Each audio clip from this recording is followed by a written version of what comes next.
السلام علیکم ناظرین، میں ہوں منصور علی خان. اپنے ڈیجیٹل چینل کے اوپر آپ کو خوش آمدید کہیں گے. ناظرین، پچھلے 12 گھنٹے کی اہم ترین خبروں کے اوپر تبصرہ اور تجزیہ آپ کے ساتھ شیئر کریں گے. کرکٹ کے حوالے سے میں سب سے پہلے بات کروں گا، اس کے بعد پاکستان تحریک انصاف کے کیمپ سے ایک بڑی ایکسکلوسیو خبر جو ہے وہ ہمارے پاس آئی ہے، اس کے بارے میں بھی ڈیٹیل آپ کے ساتھ شیئر کریں گے. کیا عمران خان صاحب کے حوالے سے ان کی اپنی پارٹی انہیں دھوکہ دے رہی ہے، دغا دے رہی ہے، یا معاملہ کچھ اور ہے؟ ان ساری چیزوں کے اوپر بات کریں گے. تو دل تھام کے بیٹھیے گا، اینڈ تک آپ نے اس ویڈیو کو دیکھنا ہے اور چینل کو سبسکرائب کرنا مت بھولیے. پلیز بیل آئیکن پریس کیجیے گا. نیچے کامنٹ سیکشن میں اپنی رائے کا بھی اظہار کیجیے. اگر بے شک آپ اختلاف بھی کرتے ہیں تب بھی کیجیے، کوئی مسئلہ نہیں. ہم آزادی اظہار رائے کے ساتھ ہیں، تو کھل کے بولیے گا. اچھا جی، سب سے پہلے تو میرے خیال میں اگر ہم بھارت کی جیت کے حوالے سے بات نہ کریں، چیمپئنز ٹرافی کے حوالے سے بات نہ کریں تو ناانصافی ہوگی. کمال پرفارمنس دکھائی گئی انڈیا کی جانب سے، اور آپ جانتے ہیں کہ پہلے بھی جو ہے وہ جو آخری گروپ میچ ہوا تھا اس میں بھی بھارت نے نیوزی لینڈ کو ہرایا تھا، اور میرے خیال میں آج کے اس فائنل کے لیے بھارت ہی جو ہے وہ فیورٹ تھا. اور اس کے بعد جب پہلی اننگز کھیلی گئی تو پہلی اننگز کے بعد البتہ روہت شرما جو ہے 12ویں مسلسل دفعہ جو ہے وہ ٹاس ہارے ہیں. یہ بھی ایک ریکارڈ ہے، منفرد ریکارڈ ہے. بتایا جاتا ہے کہ برائن لارا کے پاس یہ پہلے یہ ریکارڈ ہوتا تھا کہ 12ویں دفعہ جو ہے وہ 12 مسلسل دفعہ جو ہے وہ ٹاس ہارے ہیں. تو روہت شرما بھی جو ہے وہ 12 دفعہ اب یہ ٹاس ہارے ہیں. خیر، coming back to that, New Zealand اور انڈیا کے حوالے سے میں نے، اگر آپ کو یاد ہو، میں نے کہا تھا کہ مجھے انڈیا ہی فیوریٹ لگتا ہے، اور ویسا ہی ہوا ہے. بڑی زبردست پرفارمنس انڈیا کی جانب سے دکھائی گئی، خاص طور پہ جب پہلی اننگ کھیلی گئی اور ایک دم یکے بعد دیگرے، مطلب 57 فار نو لاس تھا، اور وہاں سے پوزیشن 57 سے جو ہے وہ 75 فار 3 ہو گیا. تو اسی سے جو شروع کا جو ٹاپ آرڈر تھا وہ ایک دم فیل ہونا شروع ہوا. خاص طور پہ رویندر جو 37 رن بنا کے آؤٹ ہوئے اور کین ولیمسن صرف 11 رنز بنا کے آؤٹ ہوئے. تو وہیں سے نیوزی لینڈ کے لیے جو ہے پرابلمٹک سچویشن سٹارٹ ہو گئی تھی. بلکہ ہم نے ایک اور موازنہ کیا، نیوزی لینڈ نے جناب 150 ڈاٹ بالز جو ہیں وہ کھیلی ہیں، 150 ڈاٹ بالز، 150. اس سے پہلے جب پاکستان اور بھارت کے درمیان میچ ہوا تھا تو پاکستان نے 147 ڈاٹ بالز کھیلی تھی. تو خیر، اس کے بعد جس طرح آگے سلسلہ جو ہے وہ چلتا رہا، نیوزی لینڈ کے اس کے بعد مڈل آرڈر میں سے ڈیرل مچل نے جو ہے 63 رنز کی اننگز کھیلی اور انہوں نے کچھ سہارا دینے کی کوشش کی، لیکن الٹیمیٹلی 251 رنز جو ہے وہ بھارت نے اسکور کیے، نیوزی لینڈ نے اسکور کیے، جو کہ I think was not enough. میرے خیال میں New Zealand would have been eyeing at least 300، لیکن 251 رنز ہی اسکور ہو سکے. اس کے بعد جب انڈیا کی جانب سے بیٹنگ کا آغاز ہوا، Rohit Sharma was a master blaster. مطلب جو کمال انہوں نے اننگز کھیلی، 83 گیندوں کے اوپر 76 رنز انہوں نے بنائے، جس میں 3 چھکے اور 4 چوکے بھی شامل تھے. اٹ لک لائک کہ ان کو ان کی فارم جو ہے واپس مل رہی ہے. لیکن اس کے بعد یکے بعد دیگرے وہاں پہ بھی نقصانات ہوئے. 105 رنز کی پارٹنرشپ ہوئی، اوپننگ پارٹنرشپ، اور شبمن گل جو ہیں وہ آؤٹ ہوئے، اور اس کے بعد وراٹ کوہلی بھی آؤٹ ہو گئے. صرف 2 رنز بنائے، انہوں نے صرف 1 رن بنایا، 2 گیندوں کا سامنا کیا. وراٹ کوہلی پہلے یقین بھی نہیں کر رہے تھے کہ وہ جو ہیں وہ آؤٹ ہو گئے ہیں. مطلب ان کو لگا کہ وہ ہو نہیں سکتا کہ ایل بی ڈبلیو، لیکن کافی حد تک پلم آؤٹ تھا. میرے خیال میں صرف یہ چیک کرنا تھا کہ کیا ان کے بیٹ جو ہے اس نے نک کیا یا نہیں. بٹ انفارچونیٹلی وراٹ کوہلی جو ہے وہ اس میچ میں بڑا پرفارم نہیں کر سکے. لیکن اس کے بعد شریاس ایئر، انہوں نے 48 رن سکور کیے. البتہ I want to talk about the bowlers, Indian bowlers as well. وہاں پہ جو ہے وہ ان کے اسپنرز نے آج پھر کمال دکھایا، اور چکرورتی نے 2 وکٹیں حاصل کی، 10 اووروں میں 45 رنز دیے. کلدیپ یادو نے بھی 2 وکٹیں حاصل کی، 40 رنز انہوں نے دیے. اور رویندر جڈیجا، انہوں نے 10 اووروں میں 30 رن صرف دیے، 1 وکٹ انہوں نے حاصل کی. تو اسپنرز جو ہے انہوں نے بڑا زبردست کام کیا، اور اس طرح انڈیا کو جو ہے وہ، نیوزی لینڈ کو جو ہے وہ ایک بڑا ٹارگٹ جو وہ اچیو کرنا چاہتے تھے وہ انہوں نے اچیو نہیں کرنے دیا. میرے خیال میں well deserve victory for India. India deserve کرتا تھا، it was the best team. Yes, یہ کنٹروورسی رہے گی، ہاں یہ حقیقت ہے کہ اس کے اوپر بات چیت ضرور ہوتی رہے گی کہ جناب کیا یہ اسکیجول جو بنایا گیا یا ٹریولنگ کے حوالے سے جو پورا ایک روٹین جو بنائی گئی تمام ٹیمز کے لیے، اس میں انڈیا کو ایک ایڈوانٹیج ضرور ملا. اور آئی سی سی کے حوالے سے دوبارہ انگلیاں اٹھیں گی، دوبارہ سوال کیے جائیں گے کہ آخر آئی سی سی جو ہے وہ ہر دفعہ کیا اسی طرح انڈیا کے سامنے گھٹنے ٹیک دے گا؟ انڈیا جہاں اپنی منمانی کرے گا کیا ان کے لیے پورا کا پورا اسکیجول جو ہے وہ تبدیل کر دیا جائے گا؟ انڈیا نے اس ایک جو فارمیٹ سامنے آیا اس میں نیوزی لینڈ کی ٹیم نے تقریباً 7,000 کلومیٹر سفر کیا اس پورے ٹورنامنٹ میں کھیلنے کے لیے. لیکن وہیں پہ انڈیا کی ٹیم نے جو ہے وہ 0 کلومیٹر سفر کیا. وہ صرف ہوٹل سے اسٹیڈیم آتے تھے, اسٹیڈیم سے واپس ہوٹل چلے جاتے تھے. تو this seems to be quite unfair کہ ایک ٹیم کو جو ہے آپ بھگا بھگا کے پاگل کر دیں اور دوسری ٹیم جو ہے آرام سے چل ہو کے بیٹھی ہوئی ہے. لیکن اوور آل پھر بھی میرے خیال میں India played quite well and it really deserve to win this trophy, اور ultimately they would be quite satisfied کہ وہ یہ ٹرافی جو ہے واپس لے کر گئے ہیں. دا بگیسٹ پاور ہاؤس میرے خیال میں پاپولیشن کے لحاظ سے بھی کرکٹ کو پوجا جاتا ہے لٹرلی انڈیا کے اندر, تو انڈین فینس بھی جو ہے آج کافی خوش ہوں گے میرا خیال میں. ایون دو فائنل کے اندر کوہلی پرفارم نہیں کر سکے, لیکن اگر اس ٹرافی کو گھر لانے کا جو ہے وہ میرے خیال میں سب سے بڑا کریڈٹ اگر جاتا ہے تو وراٹ کوہلی کو جاتا ہے. اس ٹورنامنٹ میں پاکستان کے حوالے سے بھی جو ہے بات کرنا بہت ضروری ہے. میرے خیال میں پاکستان کے اندر بھی بڑے بڑے نام ایکسپوز ہو گئے اس ٹرافی کے اندر. میرے خیال میں تو اس ڈسکشن کو ہی اب آج کے بعد ختم کر دینا چاہیے کہ وراٹ کوہلی ورسز بابر اعظم, یہ میرے خیال میں اب یہ ڈسکشن آنی ہی نہیں چاہیے. جہاں پہ ایک کھلاڑی جو ہے وہ آپ کے فارمیٹس میں سے ڈراپ ہو رہا ہو, مثال کے طور پہ T20 سے جو ہے وہ ڈراپ ہو رہا ہو, تو اس کے بعد کہانی رہ نہیں جاتی. جبکہ وراٹ کوہلی جو ہے وہ کسی بھی فارمیٹ میں کھیلنے کے لیے کسی وقت بھی جو ہے وہ اگر صرف اپنا ہاتھ کھڑا کر دیں تو ان کو ڈراپ نہیں کیا جا سکتا. لیکن بابر اعظم جو ہے وہ اگر ڈراپ ہو گئے ہیں ایک فارمیٹ تو اسی لیے میرا خیال میں آج کے بعد وراٹ کوہلی بابر اعظم کا برائے مہربانی کمپیریزن کرنا بند کر دیں. ٹھیک ہے, Babar is a good player, no question about that, لیکن وہ جو کنگ اسٹیٹس ہے نا وہ میرے خیال میں وراٹ کوہلی ڈیزرو کرتے ہیں. اس میں I don't see a comparison. I hope Babar rises to the occasion. I hope Babar جو ہے وہ اپنی ٹیم کے لیے ICC ایونٹس کے اندر جو ہے وہ بہتر پرفارم کرنا شروع کرے. بٹ اسٹل فی الحال مجھے لگتا ہے کہ دلی دور است, اگر میں اس کو اس طرح کہوں, دا آئرنی از کہ دلی دور است. So congratulations to India even though you had an advantage, لیکن بٹ ٹھیک ہے, کرکٹ از لائک دیٹ, اور آپ کو ٹرافی جو ہے بہت بہت مبارک ہو. اچھا جی, اس کے علاوہ جناب کچھ اپنے ادھر کی کرکٹ کے حوالے سے میں ایک اور خبر بھی شیئر کرنا چاہوں گا. اور محمد عامر نے جو ہے وہ ڈھکے چھپے الفاظ میں بغیر نام لیے کافی کرٹیسائز کیا ہے 90s کے پلیئرز کو. آپ جانتے ہیں کہ مختلف ٹیلی ویژن چینلز کے اوپر جو ہے وہ آج کل ٹرانسمیشنز چل رہی ہیں, تو ایک جگہ پہ 10 اسپورٹس کے اوپر جو ہے وہ وسیم اکرم, وقار یونس جو ہے وہ وہاں پہ موجود ہوتے ہیں, اجے جڈیجا بھی ان کے ساتھ جو ہے وہاں پہ موجود ہوتے ہیں, روش شاستری بھی آئے, سنیل گواسکر بھی آئے. تو وہاں پہ ایک ڈبیٹ وہاں پہ ہو رہی ہے. پھر جیو کے اوپر جو ہے وہ محمد عامر وہاں پہ بیٹھتے ہیں, احمد شہزاد ہوتے ہیں, راشد لطیف ان کے ساتھ ہوتے ہیں. اسی طرح PTV کے اوپر شعیب اختر, محمد حفیظ, یہ لوگ وہاں پہ بیٹھتے ہیں. تو ایک آپس میں ایک کامنٹیٹرز کی رائیولری بھی جو ہے وہ آج کل چل رہی ہے, یا اینالسٹ کی رائیولری جو ہے وہ چل رہی ہے. تو محمد عامر نے وقار یونس کا نام لیے بغیر انہوں نے کہا کہ 90 کی دہائی کے ایک سابق کرکٹر نے ان کا کریئر تباہ کرنے کی بھرپور کوشش کی, اور پرفارم کرنے کے باوجود انہیں دورہ نیوزی لینڈ کے لیے اسکواڈ سے باہر کر دیا تاکہ ٹیم میں سلیکشن کمیٹی کا دباؤ برقرار رکھے. انہوں نے کہا کہ کیا آپ کو وہ سال یاد ہے جب کراچی کنگ نے فائنل جیتا تھا ملتان کے خلاف, ایک سپر اوور تھا جہاں ہم نے جیت درج کی تھی, اور اس کے بعد ہمیں نیوزی لینڈ ٹور پر جانا تھا جس کے لیے سلیکشن کمیٹی نے 40 کھلاڑی منتخب کیے تھے, وہاں میرا نام نہیں تھا. PSL کے پلے آف مرحلے سے قبل ہی اسکواڈ کا اعلان کر دیا گیا تھا, اور میں ان 40 کھلاڑیوں میں شامل نہیں تھا کیونکہ انہیں معلوم تھا کہ عامر نے اگر پرفارم کر دیا تو اسے ساتھ لے جانا پڑے گا. انہوں نے کہا کہ کوچنگ سٹاف میں سے ایک تعلق بھی 90 کی دہائی سے تھا. ہر کوئی انصاف سے پوچھ رہا تھا کہ آپ عامر کو نیوزی لینڈ نہیں لے کے جا رہے, وہ 40 رکنی اسکواڈ میں نہیں ہے, وہ پرفارم کر رہا ہے. انہوں نے کہا کہ نہیں وہ ہمارے پلان میں ہے. محمد عامر نے 90 کی دہائی کے کھلاڑی کو مزید نشانہ بناتے ہوئے کہا کہ مجھے آپ کے ساتھ مقابلے کا کوئی شوق نہیں ہے, ہر کھلاڑی کا اپنا دور ہوتا ہے. انہوں نے پرفارم کیا اور نام کمایا, لیکن جب آپ بار بار ٹی وی پر بیٹھ کر ہمارا دور دہراتے ہیں تو دیگر کھلاڑی بھی غصے میں آ سکتے ہیں. انہوں نے کہا قومی ٹیم کے پلیئرز کا اعتماد کم کرنے کے بجائے انہیں حل بتائیں. کوئی مذاق کر رہا ہے, کوئی ان پر ذاتی تنقید کر رہا ہے. میں پچھلے 2 سال سے اس کے بارے میں کھل کر بول رہا ہوں کہ ان کی پرفارمنس پر بات کریں. میں ہمیشہ یونس سیفی کے لیڈر کی مثال لیتا ہوں, آپ ایسے حل دیتے ہیں. محمد عامر نے بھرمی کا اظہار کرتے ہوئے اپنے دور کی بات کرتے ہوئے کہا کہ جب وہ کھیل رہے تھے تو ٹیم نے بہت کچھ حاصل کیا. میں آپ کو اپنے دور کے بارے میں بتاؤں, 2016 میں ہم نے انگلینڈ کی ٹیسٹ سیریز جیتی, ٹیسٹ سیریز کھیلی تھی اور سیریز 2-2 سے ڈرا کی تھی.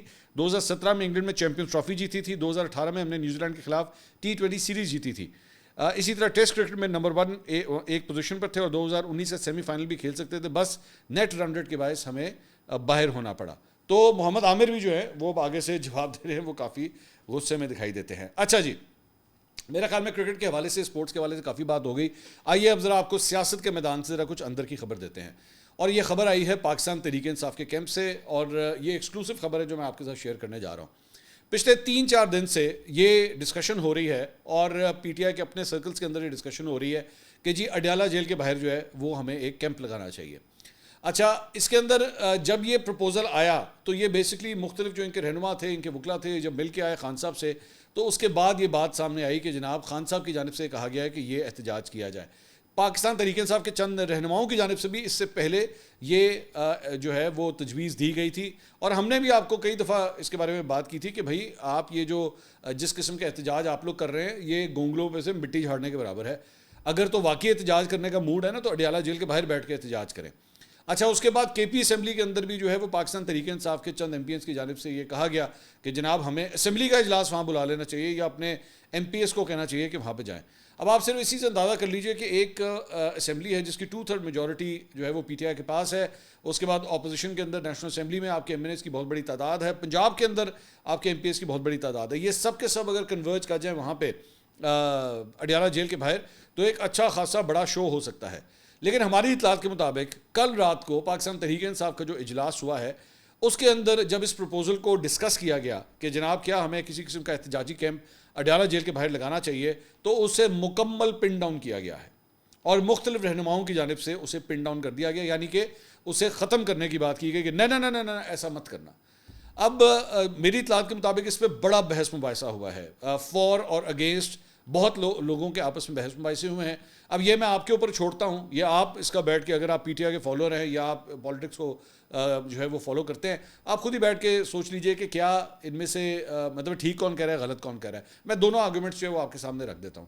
جو اس کے فور تھے کہ جی کیمپ لگنا چاہیے, ان کے مطابق جناب یہ جب تک نہیں ہوگا, ہم جب تک کوئی آن گراؤنڈ یہ سب کچھ نہیں کریں گے, عمران خان صاحب کے ساتھ جو ہے نا وہ ملاقاتوں کا سلسلہ اسی طرح ہی روکا جائے گا, ہمیں مشکلات پیدا ہوتی جائیں گی, ہمیں ہلنے نہیں دیا جائے گا اور ہمیں جو ہے وہ بالکل جو ہے وہ انگوٹھے کے نیچے دبا کے رکھا جائے گا. لیکن جو دوسری سائیڈ ہے جو اس کی مخالفت کر رہی ہے, ان کا پوائنٹ آف ویو یہ تھا کہ جناب اس طرح کرنے سے جو ہے نا وہ ہم ایک اور 9 مئی کی سچویشن نہ کہیں کریٹ کر لیں. ہمیں پہلے جو ہے 9 مئی کی وجہ سے ابھی تک سفر کرنا پڑ رہا ہے, ہمیں پارٹی کو جو ہے وہ بہت زیادہ ٹارگٹ کیا گیا, پارٹی بہت ہٹ ہوئی ہے بری طرح, پارٹی کو کھل کے کھیلنے نہیں دیا جاتا. ہم جب کوئی احتجاج کرنے کی کوشش کرتے ہیں ہمارے پہ 9 مئی کا الزام تھوپا جاتا ہے کہ جناب تم لوگ 9 مئی والے ہو 9 مئی والے ہو. تو کہیں ایسا نہ ہو کہ ہم وہاں پہ کوئی احتجاج کریں, وہاں پہ لوگ آ جائیں تو انہی لوگوں میں کی جانب سے یا ان کے اندر چند شرپسند عناصر کی جانب سے جو ہے وہ جیل کو توڑنے کی کوئی کوشش کی جائے. اگر اس قسم کی سچویشن کریٹ کرنے کی کوشش کی گئی تو پارٹی کے لیے بہت زیادہ مشکلات ہو جائیں گی. اور کہیں ایسا نہ ہو کہ جو لوگ احتجاج کر رہے ہیں باہر ان کو ٹارگٹ کیا جائے یا ان کو جو ہے وہ گرفتار کر لیا جائے, ان کو بھی اٹھا لیا جائے, تو پھر ہم کدھر جائیں گے, کیا مشکل ہوگی. چند لوگوں نے یہ بھی کہا کہ جناب یہ اس طرح کی چیز کرنے سے جو ہے وہ عمران خان صاحب کی جان کو بھی خطرہ ہو سکتا ہے. وہ جان کو خطرہ کس طرح ہو سکتا ہے آئی ڈونٹ نو, لیکن obviously یہ بات بھی کہی گئی ہے. تو فی الحال جب تک کم از کم یہ میں ویلاگ ریکارڈ کر رہا ہوں, میری اطلاعات کے مطابق آج جو ہے وہ پاکستان تحریک انصاف کی پولیٹیکل کمیٹی کا اجلاس بھی جو ہے منعقد کیا جا رہا ہے, اس کے اندر بھی یہ ٹاپک ضرور ڈسکس ہونا ہے. لیکن ابھی تک کی اطلاعات کے مطابق جو 24 گھنٹے پہلے پاکستان تحریک انصاف کا جو اجلاس ہوا ہے اس کے اندر فی الحال عمران خان صاحب کے لیے اڈیالہ جیل کے باہر کیمپ لگانے کی مخالفت کر دی گئی ہے, اور فی الحال پارٹی جو ہے وہ اس کے اوپر کوئی کمٹمنٹ نہیں دے رہی. اور اسی وجہ سے اس سلسلے میں جو اعلامیہ بھی آیا ہے ابھی تک پاکستان تحریک انصاف کی جانب سے, اتنی لمبی, میری اطلاعات کے مطابق شام کو 7 بجے میٹنگ شروع ہوئی, رات کے 2 بجے جا کے ختم ہوئی ہے, اتنی لمبی یہ میٹنگ تھی. لیکن اس کے باوجود جو ہے وہ عمران خان صاحب کے لیے جیل کے باہر احتجاج کرنے کا کوئی فیصلہ نہیں ہو سکا. اس کی وجہ آپ اس سے اندازہ کر سکتے ہیں کہ پارٹی کے اندر ایک بہت بڑا گروپ ہے جو اس چیز کی مخالفت کر رہا ہے. وہ کیا نیک نیتی سے کر رہا ہے یا کسی اور وجہ سے کر رہا ہے آئی ڈونٹ نو, یہ میں آپ کے اوپر چھوڑتا ہوں. میں کسی کے بارے میں کوئی الزام نہیں لگاؤں گا, لیکن میرے پاس جو خبر آئی ہے وہ میں نے آپ کے ساتھ شیئر کر دی ہے. لیٹس سی آگے کیا ہوتا ہے. اچھا جی, اس کے علاوہ ایک اور خبر یہ آئی ہے کہ جناب محمود مولوی صاحب نے پچھلے دنوں جو کراچی سے تعلق رکھتے ہیں انہوں نے آئی پی پی چھوڑنے کا فیصلہ کیا تھا. اب سننے میں آیا ہے کہ جناب سردار تنویر الیاس صاحب بھی جو ہیں انہوں نے بھی پارٹی یہ آئی پی پی چھوڑنے کا فیصلہ کیا ہے, اور انہوں نے آزاد کشمیر کی صدارت سے جو ہے وہ جلد مستعفی ہو جائیں گے. ARY نے اسے رپورٹ کیا ہے. ان کے ذرائع کا کہنا ہے کہ وہ جلد اپنے سیاسی مستقبل کا اعلان بھی کریں گے, اور سردار تنویر الیاس مختلف سیاسی جماعتوں کے رہنماؤں کے ساتھ رابطے میں بھی ہیں. کچھ روز پہلے ہی جو ہے وہ سپریم کورٹ آزاد کشمیر نے ان کی نااہلی کو ختم کیا تھا. سہیل وڑائی صاحب نے ایک کالم لکھا ہے, میں اس کا ایک پیراگراف آپ کے ساتھ شیئر کرنا چاہوں گا جو بڑی انٹرسٹنگ ٹیک دیتا ہے ریگارڈنگ محسن نقوی صاحب اینڈ پرویز خٹک صاحب. وہ اپنے کالم میں لکھتے ہیں, پرویز خٹک مقتدرہ کے قریب ہیں اور یہ خبر بھی ملی ہے کہ ان کی کابینہ میں شمولیت کی اولین شرط یہ تھی کہ انہیں داخلہ امور ہی کا مشیر بنایا جائے. طلال چودھری کی بطور وزیر مملکت کابینہ میں شرکت پر تو وزیر داخلہ محسن نقوی سے باقاعدہ مشاورت کی گئی تھی, لیکن پرویز خٹک کے بارے میں انہیں اطلاع ضرور تھی، مگر نہ ان سے مشاورت ہوئی اور نہ پرویز خٹک اور ان کے درمیان اختیارات کی تقسیم پر کوئی باقاعدہ گفت و شنید ہوئی۔ وزیر داخلہ کو نون لیگ کی قیادت سے بھی گلا ہے کہ ایک وفاقی وزیر اور پنجاب حکومت کے کئی وزراء ان کا نام لے کر ان پر تنقید کرتے ہیں اور نون لیگ کی قیادت انہیں اس سے روکتی نہیں ہے۔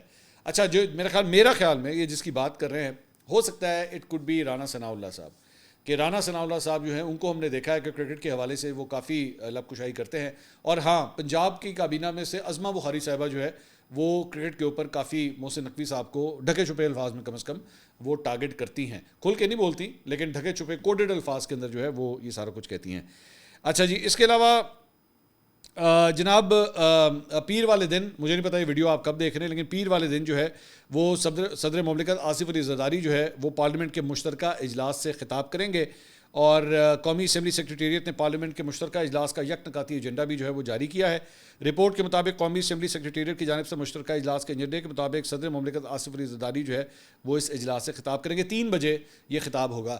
عام طور پہ جب بھی صدور جو ہیں وہ جب مشترکہ پارلیمنٹ سے خطاب کرتے ہیں تو اس موقع کے اوپر جو اپوزیشن ہوتی ہے وہ بڑا واویلا کرتی ہے۔ اس سے پہلے عارف علوی صاحب نے وہ جب خطاب کیا تھا پی ٹی آئی کے، وہ مطلب ظاہری بات ہے ان سے تعلق تھا تو انہوں پریزیڈنٹ تھے، تو اس وقت کی اپوزیشن نے بہت احتجاج کیا تھا، اور اس سے پہلے بھی جب پرویز مشرف صاحب بھی آ چکے ہیں یہاں پہ، اس وقت بھی اپوزیشن نے بہت احتجاج کیا تھا۔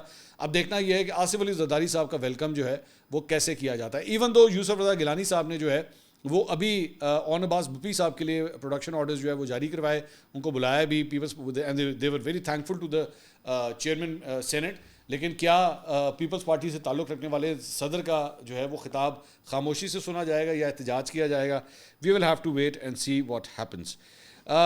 اس کے علاوہ جناب پاکستانی طالب علم جو ہیں موسیٰ ہراج، وہ آکسفورڈ یونین کے صدر منتخب ہو گئے ہیں۔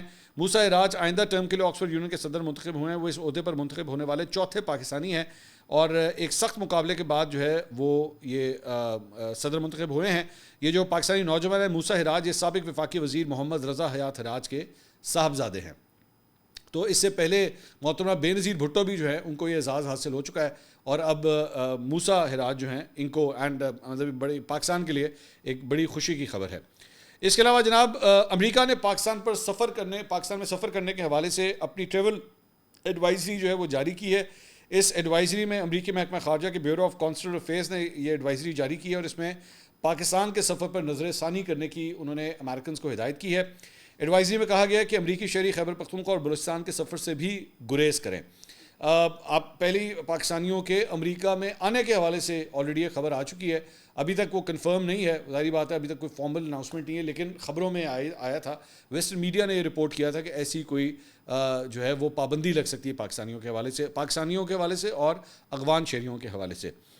تو اس کے علاوہ جناب ایک اور بڑی افسوسناک خبر جو ہے وہ کل آئی، اور وہ تھی جماعت اسلامی خیبر پختونخوا کے سابق امیر اور سینیٹر مشتاق احمد صاحب کے حوالے سے، جن کے بڑے بھائی شکیل احمد کو جو ہے وہ قتل کر دیا گیا، وہ فائرنگ کے نتیجے میں جاں بحق ہوئے۔